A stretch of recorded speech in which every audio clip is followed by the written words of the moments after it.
Croeso unwaith eto I chi i'r myfyrdod hwn.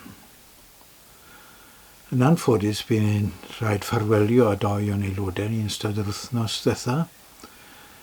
Cynhaliwyd gwasanaethau yngladdau I Frida Pierce oedd yn aelod yn Seion, Llandysil, ac hefyd I Ifan John Jones, aelod yn Bwlchagros.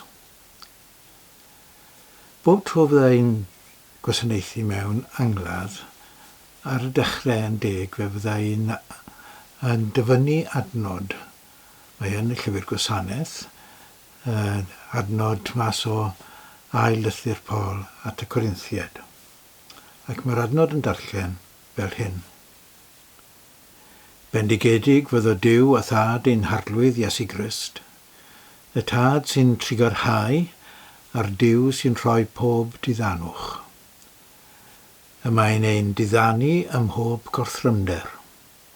Mwyn I nynne, trwy'r diddanwch a gawn ganddo ef, allu diddanu rhai sydd dan bob math o orthrymder. Y gair Groeg am diddanwch yn y darn yma yw paracoleo, ac mae'r gair hwnnw yn golygu rhywun yn dod I ochr i'n ieithu achu, neu dod I gysuro, neu gefnogi os di'n cefnogaeth, I gryfhau, I gynorthwyo mewn gwahanol sefyllfaoedd. Dyna ystyr y gair paracoleo. Ac mae Paul yn gweud yna yn y llythyr hwn I fod yn derbyn y casur y gefnogaeth yma. Ac mae yn ei rannu gydag eraill. A'r pwrpas yn bod ni yn ei derbyn mwyn, meddai fe, I rannu gydag eraill. Wrth gwrs ni'n dderbyn mwyn cael diddanwch a'r gefnogaeth yma ein hunain gan Dduw. Ond mae Duw yn rhoi hyn I ni, ac un pwrpas o'i roi yw mwyn I ni rannu ag eraill. Ac mae hwnna'n egwyddor sydd yn sylfaenol i'n deall ni o ffydd Cristnogol. I'n deall ni o Iesu I hunan. Mae e'n dod nid I fwyn I hunan y daeth I lawr o'r nef, ond rhoi hun yn eraill dros eraill, wnaeth e fe. Rhoi hun yn aberth dros eraill, wnaeth e fe. Hwna yw'r egwyddor sylfaenol. Mae yn dod mwyn ni gael. A ffordd dylen ni edrych ar yr ysgrythurau yn gyffredinol, y gorchmynion sydd yn yr Hen Testament fel rhai sydd yn y Testament Newydd. Maen nhw'n ein lles ni ac ein bydd ni. Os ni'n dadansoddi enghraifft y 10 gorchymyn, ni'n gweld bod pob un ohonyn nhw yno yn helpu ni adeiladu berthynas gwell rhwngto ni a'r creawdwr a rhwngto ni a'n gilydd. Dyna'r egwyddor I ni'n derbyn mwyn I rannu, I ni allu rhannu ag eraill. Mae hynny'n wir ar lefel galar, adeg angladd, I ni allu mynd a helpu pobl sydd ffindo hunain mewn sefyllfa anodd yn y modd hwn. I ni'n derbyn grosesau mwyn I rhannu nhw. I ni'n derbyn doniau hefyd, yndyn ni. Galluoedd yn y pwrpas hynny, yn anffodus yn y math o gymdeithas I ni'n andiwylliant I ni yn rhan ohono erbyn hyn mwyn yn hunain I ni'n meddwl bod y doniau yma gyda ni. Defnyddio'n doniau bydd yn hunain. Tra mewn gwirionedd, y pwrpas I ni cael nhw yw mwyn I ni helpu eraill. Mwyn I ni adeiladu'r gymdeithas. Mwyn I ni adeiladu'r eglwys. I ni'n cael yr efengyl mwyn I rhannu ddi. Nid mwyn cadw ddi'n rhywbeth preifat I ni'n hunain. Eto yn diwylliant ni, rhywbeth preifat yw crefydd medden nhw. Rhywbeth i sôn wrth eraill amdani yw'n ffydd ni. A rhannu hynny ag eraill.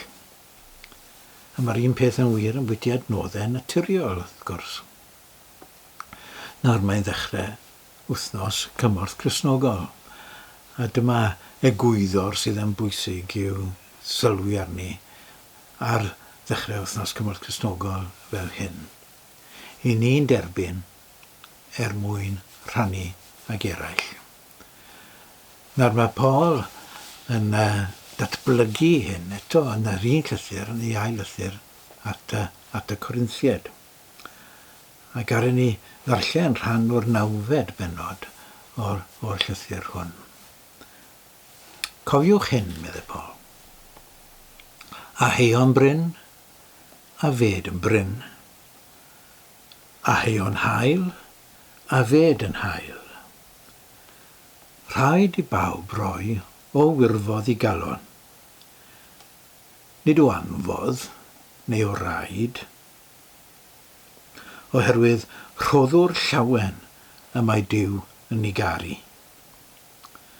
Mae Duw yn gallu rhoi pob peth da i chi yn heleth, mwyn, a dyna'r un ymadrodd eto fan hyn, mwyn i chi ar ben eich digon bob amser, ym mhob peth, allu rhoi yn heleth i bob gwaith da. Fel y mae'n ysgrifenedig, gwasgarodd i roddion ymhlith y tlodion. Y mae ei gyfiawnder yn para am byth. Bydd yr hwn sydd yn rhoi had i'r rheiwr a bara iddo'n ymborth yn rhoi had i chithau ac yn ei amlhau. Bydd yn peri ffrwyth eich deioni fynd ar led. Ym mhob peth cewch eich cyfoethogi ar gyfer pob helioni, a bydd hynny trwm ni yn esgor ar ddiolchgarwch i Dduw. Oherwydd y mae'r cymorth y ddaw o'r gwasanaeth hwn nid yn unig yn diwallu anghenion y saint, ond hefyd yn gorlifo mewn llawer o ddiolchgarwch i Dduw. Ar gyfrif y prawf sydd yn y cymorth hwn, byddant yn gogoneddu Duw am eich fuddod i efengyl Crist. Yr efengyl yr ydych yn ei chyffesu, ac am heilioni eich cyfraniad iddynt hwy ac i bawb. Byddant yn hiraethu amdanoch a gweddïo'r eich rhan, oherwydd y gras rhagorol a roddodd Duw i chi. Diolch i Dduw am eich rhodd anrhaethadwy. Ie, i ni'n derbyn fel yn bod ni yn gallu rhannu gydag eraill. Honna yw'r egwyddor sydd yn gwbl sylfaenol. Un ffydd ni ac un deall ni o'r efengyl hon. Gobeithio y bydd bob un ohono ni yn ystod yr wythnos sydd o'n blaenau ni yn gwneud rhyw gyfraniad i helpu Cymorth Cristnogol eleni eto. A tipyn o waith sydd angen gwneud yn ein byd ni wrth gwrs. Ac i ni, bob un ohono ni yn gefnogol i'r gwaith hwnnw yn y gwahanol wledydd. Trwy Cymorth Cristnogol ni wedi helpu ffoaduriad Wcrain. Trwy Cymorth Cristnogol ni'n helpu yr rhai sydd yn dioddef yn Yemen. Trwy Cymorth Cristnogol ni'n helpu y rhai yn Afghanistan sydd yn wynebu newyn dychrynllyd. A rhannau eraill o'r byd lle mae yna broblemau enbyd yn datblygu i ni am helpu ac yn cefnogi. Felly, os gwelwch yn dda, ystyriwch eleni eto, rhoi yn hael i Gymorth Cristnogol. Bendith arnoch ac ar bob ymdrech ar ran eraill. Gawn ni weddio am nerth a gweledigaeth mwyn i ni allu helpu eraill. Gorau gallwn ni. Diolch i ti am yr hyn a dderbyniwn gen i ti o Dduw. helpa ni i rannu ag eraill. A gofyn nhw'n hyn yn enw Iesu ein harglwydd. Amen.